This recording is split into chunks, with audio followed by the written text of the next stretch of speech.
Paz do Senhor, irmãos. O Senhor está aqui no nosso meio. Ele disse que onde estivessem 2 ou 3 reunidos em seu nome, Ele estaria no nosso meio. Quantos estão reunidos em nome do Senhor? Estamos reunidos em seu nome porque não é o tema da nossa meditação desta noite, mas como de hoje estava a ler, não foi com coisas corruptíveis como prata ou ouro que Ele nos resgatou da nossa fútil maneira de viver, mas pelo seu precioso sangue, como de um cordeiro sem mácula. Vamos fechar os nossos olhos e vamos agradecer ao Senhor porque nós estamos debaixo do seu sangue. Obrigado, Senhor, por tão grande salvação.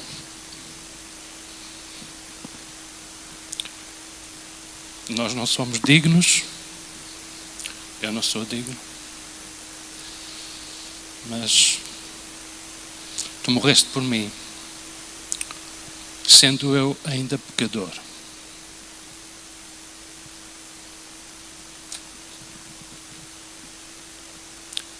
E por isso, muito mais agora, nós seremos salvos pela tua vida. Nesta noite, Senhor, traz a tua vida à tua igreja, ao nosso coração. Senhor, e tudo aquilo que há em mim que não presta, retira, Senhor. Nós repreendemos todo o espírito contrário ao teu espírito, Senhor. Nós nos colocamos debaixo do teu sangue. Todo o povo de Deus diz amém. Nós estamos contentes por nos encontrarmos uns aos outros. O Senhor está contente por vocês estarem na sua casa. Não sei se já cumprimentou o irmão que está ao seu lado, mas mesmo aquele que está ao seu lado, dê-lhe a paz do Senhor em 15 segundos. Hein? Em 15 segundos é preciso mesmo a graça de Deus. Paz do Senhor a todos.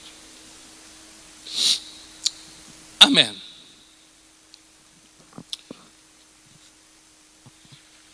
Então, vamos lá virar a primeira 5 páginas, também não é muito. Está bem, irmão Silvio? 5 páginas, não se assuste. Amém. Então, irmão, nós temos andado nestes últimos tempos falar de uma trilogia que é amor, humildade e... Os irmãos são maravilhosos. Amor, humildade e serviço. Gostaria que nós continuássemos a falar um pouco de serviço, mas antes gostaria de tecer aqui algumas considerações. Servir a Deus. E nós somos protestantes, somos evangélicos. Quantos é que são protestantes aqui? Quantos é que são evangélicos? Então nós temos uma teologia que diz que tudo aquilo que nós fazemos para o Senhor, tudo aquilo que nós fazemos para o Senhor.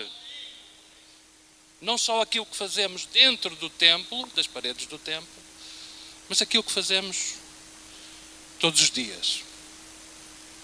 Então, tudo aquilo que nós fazemos é para o Senhor. E às vezes nós lamentamos não ter tanto tempo. Mas olha, se estás a fazer alguma coisa importante, tu podes trabalhar para o Senhor, podes servi-lo em qualquer lugar onde tu estás, está bem? Portanto, isto deve-se à reforma, porque a reforma veio resgatar o valor do trabalho secular, veio destruir divisões entre profissões mais importantes e menos importantes. Todos nós somos um no Senhor, amém? Todos nós somos um no Senhor. Em segundo lugar, ainda continuamos protestantes? Sabem, o evangélico agora é um bocado complicado, mas somos evangélicos também. Mas Nós não somos salvos pela quantidade de serviço que fazemos para o Senhor.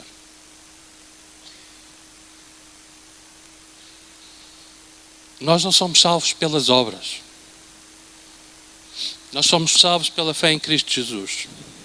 Então, as obras não são um meio para nós alcançarmos a salvação, mas são uma consequência de nós sermos salvos. Boas obras que Deus preparou para nós. Deus preparou para nós. Então, irmãos, sabem que nós, além de protestantes, somos portugueses. Quantos portugueses há aqui? Alguns poderão ter outra nacionalidade. Eu sou português, um bocadinho moçambicano e um bocadinho cabo-verdiano. E se calhar qualquer dia sou um bocadinho de angolano. Não sei o que é que isso dá. Mas nós temos uma tradição muito forte católica. E de alguma maneira nós pensamos que a salvação, de alguma maneira, há aqui uns resquícios do nosso antigo catolicismo, que achamos que se nós nos esforçarmos, somos mais aceitos pelo Senhor. Não é verdade. O Senhor se agrada da nossa adoração, do nosso serviço, mas Ele nos ama. E nos amou quando nós ainda éramos pecadores. Então, a visão católica romana da salvação é que quando nós morrermos, ou quando chegar o nosso último dia, vocês sabem, se nós não formos a última geração, todos nós vamos morrer, mas que está ordenado ao homem morrer uma vez. E muitos pensam que no seu último dia vão estar perante um tribunal em que há uma balança, em que as boas obras são colocadas num prato da balança e os erros são colocados no outro prato da balança. E se o prato da balança tender para aquilo que é mal, então o ser humano terá um período de purga no purgatório até ficar pronto para entrar no céu. Isso é uma mentalidade católica que nós não aceitamos, não é? Mas no fundo, às vezes, até se calhar há ali resquícios no nosso coração disto, mas não. A visão protestante é que nos pratos da balança, nós estamos em Cristo, o prato da balança de Cristo é tão pesado que nada mais está do outro lado. Então, nós somos salvos por causa do sangue de Jesus. Por prata e ouro não fui remido, mas pelo sangue de Cristo que foi remido na cruz por mim. Então, nós somos salvos pela fé, não somos salvos pelas obras. As obras não são um meio de salvação, mas são uma consequência da nossa salvação. Então, Deus espera de nós Deus espera de nós serviço, não para tentar obter alguma coisa em troca. E sabem que essas igrejas que ensinam que nós devemos entrar em negócios com Deus, no fundo o que eles estão a pregar é catolicismo. Temos que estar atentos. Então, nós servimos ao Senhor por amor. Servimos ao Senhor por gratidão. Servimos ao Senhor por reconhecimento. Não para obter alguma coisa em troca. A Bíblia diz que Deus não poupou o seu próprio Filho. Como Ele não nos dará com Ele todas as coisas. Eu já direi, olhando para o todo da Bíblia, Ele nos dará com Jesus todas as coisas que nós precisamos. Amém? Não é as coisas que nós precisamos. Então, estamos numa igreja que está a ser dirigida para investir nas crianças, nos adolescentes e nos jovens. Quantos irmãos estão nisto? Querem ver mais crianças, mais adolescentes, mais jovens a servir ao Senhor na sua igreja? Esse amém está muito fraco. Vocês querem? Ok. Mas nós temos um pouco mais de idade, já não somos crianças, pois não? Espero que não, nem espirituais. Não somos crianças, nem adolescentes, nem jovens. Alguns de nós somos se calhar o quê? Séniores ou maduros, não sei. Pronto, há aqui várias idades. Mas nós queremos estar ao lado deles, apoiá-los, incentivá-los e ir com eles, levando a igreja para a frente. Que eles concordam, dizem amém. Então nós vamos continuar a falar de serviço. Isto é a visão, a estratégia que a igreja quer implementar. Mas vamos continuar a falar de serviço. Eu quero ser rápido, senão o irmão Silvio vai fazer ali tocar o apito. E então eu convido-vos a vir até ao século 13 antes de Cristo. Aos tempos da conquista de Canaã, da terra prometida. Sabem que nós, em sentido espiritual, nós também somos peregrinos a caminho da nossa Canaã celestial. Por isso, os exemplos do povo de Israel, históricos, ajudam-nos a perceber e a ilustrar a nossa vida cristã.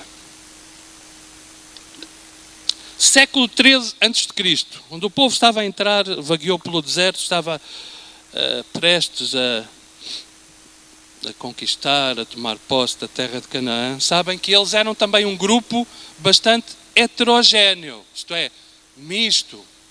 Eles tinham várias faixas etárias, eles tinham crianças, tinham jovens, tinham adultos e tinham séniores.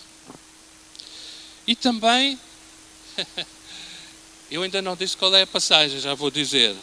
E também quanto à etnia, havia também algumas misturas. O que, irmão Jorge? Misturas no povo judeu?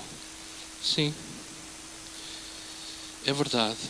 Por isso, eu gostava de olhar rapidamente. Nós já falámos um pouco acerca, penso eu, de Moisés, já falámos de Josué. E hoje eu gostava de falar de uma pessoa não tão falada, mas importante, que é Caleb. Quantos de vocês conhecem Caleb? Um dos líderes, um dos espias de Israel. Gostaria de olhar para a história do israelita Caleb. Ele era um guerreiro. Bom, durante o deserto, todos os homens em forma, sei como na Ucrânia, eram guerreiros. Eram guerreiros. O seu pai, como é que se chamava o pai de Caleb? Vou-vos dizer, Jefoné. Está escrito em Números 32:12 e também na passagem que nós vamos ler em Josué. Ele não era israelita, ele era gentil. Do povo quenezeu. Que este povo facilitou a entrada do povo de Deus na terra prometida pela parte sul. A idade judaica de Caleb vem da sua mãe, que era judia. E então ele assim herdou a religião e a promessa divina da parte da sua mãe. Graças a Deus pelas nossas mães. Então vamos recordar a história de Caleb. Os irmãos podem abrir em Josué capítulo 14, versículos 6 a 14, que nós vamos ler. Mas enquanto os irmãos procuram Josué 14, 6 a 14, eu gostaria que depois ficassem com uma marca, ficassem aí com o vosso dedinho.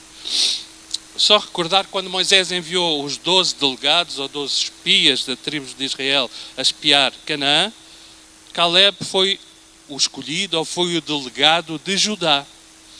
E desses 12, apenas Caleb e Josué voltaram encorajados, e esse seu otimismo desagradou tanto ao povo, à maioria, que quase foram apedrejados. Sabemos também que Deus castigou os israelitas de 20 anos para cima, e desse grupo, parece-nos por algumas passagens, talvez tenha havido algumas exceções, somente Caleb e Josué entraram em Canaã. Vamos pensar, Caleb vagueou 40 anos no deserto. Vamos dizer por culpa de terceiros, porque ele era um homem de fé, vamos dizer por culpa de terceiros. Mas ele pertencia ao povo. Então muitas vezes nós também estamos em situações que, apesar de nós não sermos culpados diretamente, Nós, porque pertencemos a um grupo, a um corpo, e não queremos deixar de ser, às vezes estamos em situações que não é exatamente culpa nossa, apesar de acabar por ser sempre um pouco culpa nossa, mas ele vagueou 40 anos pelo deserto, porque, enquanto outros murmuravam contra o Senhor, e até que esses que murmuraram perecessem. E só depois entrou na terra prometida. Eu tive um professor que ele uma vez pregou uma mensagem sobre os anos do povo no deserto, em que ele deu o título à sua mensagem, que às vezes os caminhos de Deus, a forma mais rápida de Deus nos levar do ponto A ao ponto B, não é uma linha reta, mas são zigue-zagues. Foi esse o título que ele deu, a ilustração que ele deu. E às vezes na nossa vida é assim. Então, mas Caleb, ele recebera de Moisés a promessa de uma porção do novo território. Porquê? Porque ele creu na promessa de Deus. E nós, como peregrinos, nunca devemos deixar de crer nas promessas que Deus nos dê. Amém? Então vamos ler Josué, capítulo 14, versículos 6 a 14. E diz o seguinte, a palavra do Senhor. Amém? Então, os filhos de Judá chegaram a Josué em Gilgal, e Caleb, filho de Jefoné, o quenezeu, lhe disse: Tu sabes que o Senhor falou a Moisés, homem de Deus, em Cades Barneia, por causa de mim e de ti. 40 anos tinha eu quando Moisés, servo do Senhor, me enviou de Cades Barneia a espiar a terra. E eu lhe trouxe resposta, como sentia no meu coração. Mas os meus irmãos que subiam comigo fizeram derreter o coração do povo. Eu, porém, perseverei em seguir ao Senhor meu Deus. Então Moisés, naquele dia, jurou, dizendo: Certamente a terra que pisou o teu pé será tua, e dos teus filhos em herança perpétua, pois perseveraste em seguir ao Senhor meu Deus. E agora eis que o Senhor me conservou com vida, como disse, 45 anos são passados desde que o Senhor falou esta palavra a Moisés, andando Israel ainda no deserto. E agora, eis que hoje tenho já 85 anos. Uau! Estamos no versículo 10. Há aqui alguém com 85 anos? Todos nós somos mais novos do que ele. Continuando, versículo 11. E ainda hoje estou tão forte como no dia em que Moisés me enviou. Qual era a minha força então? Tal é agora a minha força, tanto para a guerra como para sair e entrar. Agora, pois, dá-me este monte de que o Senhor falou naquele dia. Pois naquele dia tu ouviste que estavam ali os anaquins, os gigantes, grandes e fortes cidades. Porventura o Senhor será comigo para os expulsar, como o Senhor disse. E Josué o abençoou e deu a Caleb, filho de Jefoné, a Hebrom em herança. Portanto, Hebrom ficou sendo herança de Caleb, filho de Jefoné, o quenezeu, até ao dia de hoje, porquanto perseverara em seguir ao Senhor, Deus de Israel. Muito rapidamente vamos ver 3 pontos. Deus abençoe a sua palavra. 3 pontos aqui em Caleb. Primeiro, Deus fez promessas específicas a Caleb e à sua família. Eu acredito que todos nós temos promessas de Deus na nossa vida. Existem promessas de Deus gerais para a igreja. Existem promessas de Deus para esta igreja. Existem promessas de Deus para nós. Algumas delas ainda estamos à espera que se cumprem, se nós não perdermos o olhar e a esperança no Senhor, a fé no Senhor. Mesmo no meio de um plano geral para a nação, Deus tinha um plano para Caleb e Deus também tem um plano para a nossa vida. Não devemos estar no plano do outro, nem querer assambarcar o plano do outro, mas devemos saber enquadrar o nosso plano no plano que Deus tem para a sua igreja. Moisés disse: certamente a terra que pisou o teu pé será tua. Caleb recebeu uma promessa de Deus e ele conservou-a no seu coração. Foi perseverante, determinado, firme na fé. E o Senhor agradou-se dele. E enquanto a promessa não se cumpria, ele não andou com os murmuradores, mas ele continuou a confiar no Senhor. E não se considerou um gafanhoto quando ele olhou para os gigantes. Ele olhou para o Senhor. E quando ele olhou para o Senhor, viu que o Senhor era maior do que os gigantes. Então, irmão, olha para o Senhor, porque Ele é maior do que qualquer gigante na tua vida. Eu quero perguntar se Deus tem feito também promessas para a tua vida. Claro, a Bíblia está cheia de promessas para nós.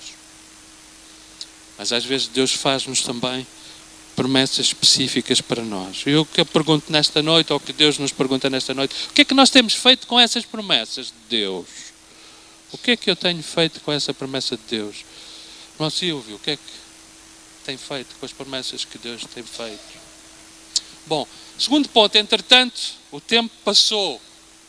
Recebeu esta promessa aos 40 anos. Entretanto, de um versículo para o outro, passaram 45 anos. Você às vezes pensa que passa uma página da Bíblia que ainda está... Não, já passou, às vezes muito tempo. Para o Senhor um dia é como 1000 anos, e 1000 anos como um dia.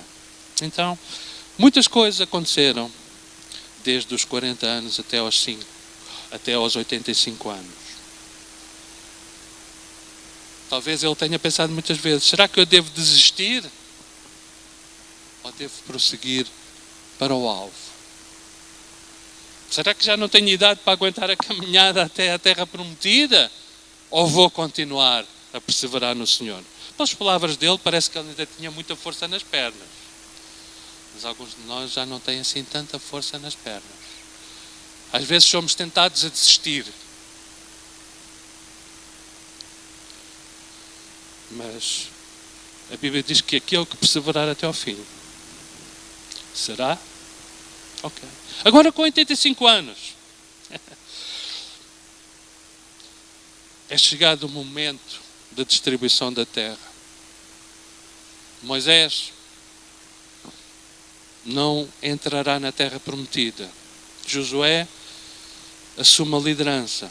Caleb tem um novo comandante, com quem se calhar até nem tem assim tanta intimidade, não sei. Mas o que é facto, aos 85 anos, 45 anos depois da conversa que ele teve com Moisés, Caleb vai ter com Josué, o seu novo comandante, e vem reivindicar a promessa que Moisés tinha feito. Irmãos, se Deus te fez uma promessa, fala com ele acerca dela, não murmures, fala com ele. 85 anos. Era já talvez um reformado, não sei. Eu para o ano já vou cair nos braços da Caixa Geral de Aposentações, vejam lá. Já sou reformado, ainda não tenho 85 anos. Reformado. Mas ele era um reformado especial, não era? Uma vez ouvi o pastor Paulo Gomes dizer que ele era um herói improvável. A Bíblia e a história do cristianismo está cheia de heróis improváveis. Para Deus tu és um herói improvável. Só obedeceres à sua voz e não desistires. Se estiveres disponível, se tiveres um coração voluntário, se tiveres um coração grato, se não murmurares. Eu estava aqui a pensar, alguns têm estimado qual era a quantidade de israelitas que vaguearam pelo deserto. Não vou dizer que tenho os valores certos, porque eu não estava lá para fazer a estimativa, não estava lá para fazer o censo, mas, por exemplo, à volta de 3 milhões de israelitas. Vocês imaginam a logística que era? 3 milhões de israelitas, dos quais talvez 600 mil eram guerreiros. Entre 3 milhões de israelitas, que eu acredito que aqui não estão contadas as crianças, entre 600 mil guerreiros, 12 foram nomeados e só 2 olharam mais para a promessa de Deus do que para as circunstâncias. Em 3 milhões, apenas 2. E eles é que estavam certos.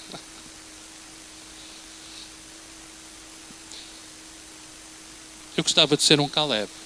Não sei quanto a ti. Mas a Bíblia explica porque é que Caleb era especial. Ele não era especial porque era muito bonito, não sei se era, se não. Porque era um bom desportista, provavelmente, com aqueles 45 anos no deserto, ele tinha que estar em boa forma, mesmo aos 85 anos. Era fiel ao Senhor, sim. Mas em Números, capítulo 14, versículos 21 e 24, a Bíblia explica-nos porque é que Caleb era especial para Deus. E é um exemplo para nós e para mim. Mesmo com a nossa idade, nós somos muito importantes para Deus e somos muito importantes para a igreja, para a obra de Deus. Amém, irmãos? Então, Números 14, 21 e 24, o livro de Números, capítulo 14, 21 e 24.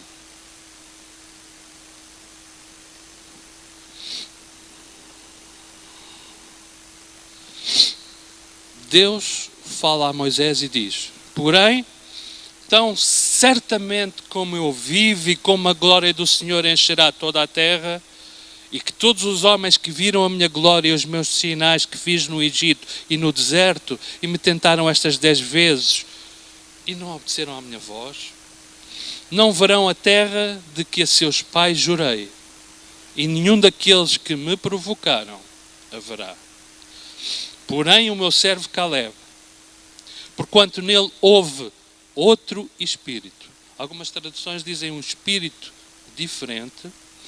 Porquanto nele houve um outro espírito e perseverou em seguir-me, eu levarei à terra em que entrou e a sua descendência a possuirá em herança.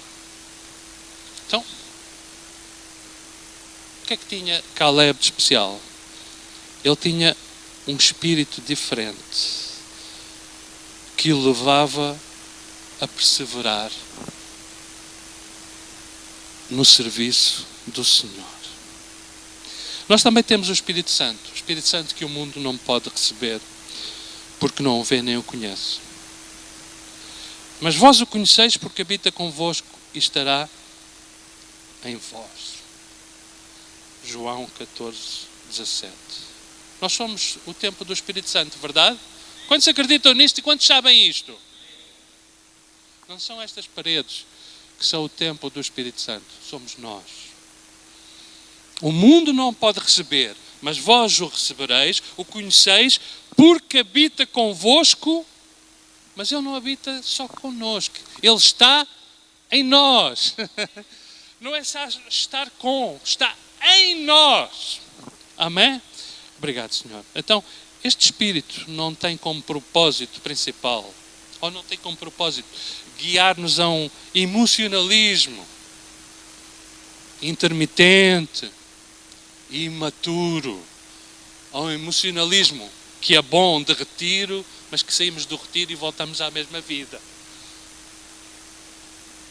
Porque o Espírito Santo que está no retiro continua em nós depois do retiro e depois do culto. O Espírito Santo quer levar-nos à perseverança, à maturidade espiritual. E aqui já não se trata da idade biológica. Quem é que percebe isto? Diz amém. Não se trata de idade biológica. Aliás, a Bíblia diz que à medida que pela ordem natural o nosso corpo se corrompe, o nosso interior se renova dia a dia. Então, no sentido, irmãos, quando nós vamos ficando mais entrados em idade, vamos ficando mais jovens no nosso espírito. Isso é o normal da nossa vida. Se as coisas estão a acontecer ao contrário, precisamos de pedir ajuda ao Senhor. Eu vou terminar. Será que existe alguma promessa de Deus ainda por cumprir na tua vida? Às vezes há promessas de Deus que nós não vemos em vida. Por exemplo, a minha mãe nunca esperou, nunca viu o meu pai ir com alguma regularidade à igreja. Mas sei que orou muito por isso. Ela não viu. Será que Deus não cumpriu? Cumpriu no tempo dele, não é? Então, pensas desistir das promessas de Deus? Quer dizer, não desistas. Às vezes tens a doença, a síndrome do gafanhoto, quando olhas para algumas situações e dizes, isto é tão grande e eu sou tão pequenino. É verdade, Caleb era pequenino. Era velhote, mas era pequenino. Mas ele olhou para Deus. Ele olhou para Deus e então ele achava que os gafanhotos, que os gigantes pareciam gafanhotos comparados com Deus. Amém? Os problemas são gafanhotos quando nós olhamos para Deus. E, por fim, um desafio para mim e para vocês é que se nós vamos ser um dos Calebs desta igreja. O Caleb pode ser uma mulher, mas também pode ser um homem. E não tem que ser militar, como Caleb, que parece que pertencia lá ao exército. Então, eu quero ser Caleb. Apresentou-se ao seu novo comandante e recebeu, como nós lemos, ele recebeu a recompensa. Foi-lhe dada a terra. Mas sabem, quando as tribos foram tomar posse das terras, aquilo não foi só entrar por ali fora, porque se os irmãos lerem em Josué, no capítulo 15 e para a frente, haviam lá povos que ocupavam as terras. E quando Caleb foi ocupar a porção que Deus lhe tinha prometido e que Josué lhe entregou, ele teve que lutar ainda durante 5 anos. Leiam isso em Josué capítulo 15. Às vezes, para nós que recebemos as promessas de Deus, nós precisamos de guerrear. Aliás, a nossa vida cristã, conforme diz Paulo em Efésios capítulo 6, a nossa vida cristã não é um passeio turístico. É uma guerra espiritual. Amém?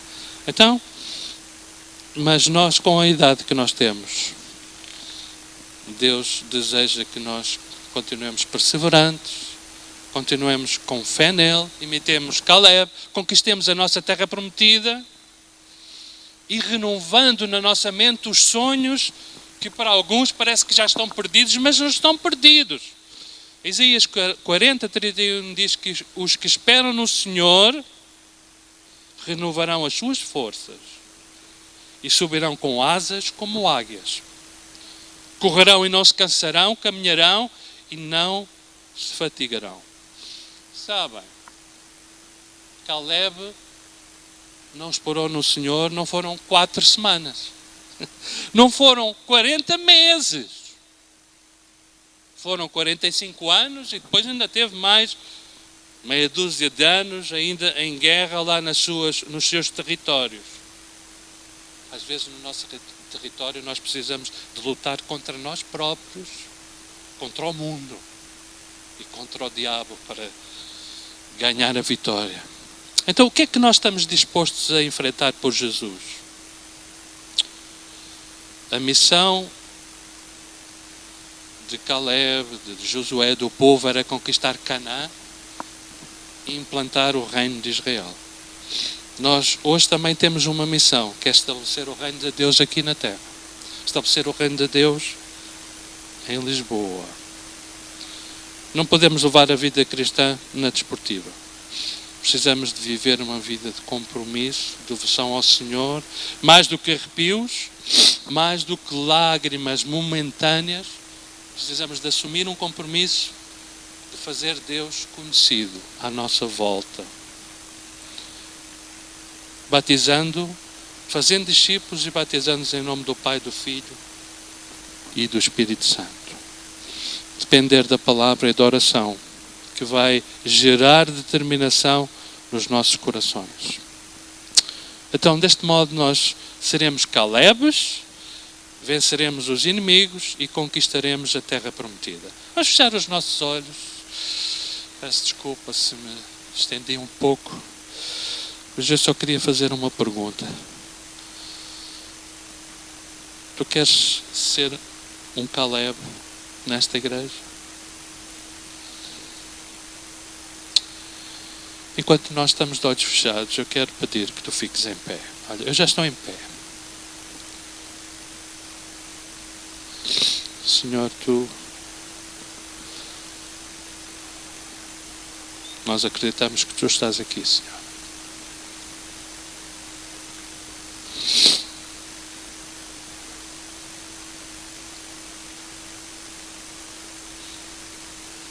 Conheces o nosso interior, as nossas motivações. Sabes também aquilo que tens posto ao longo dos anos no nosso coração.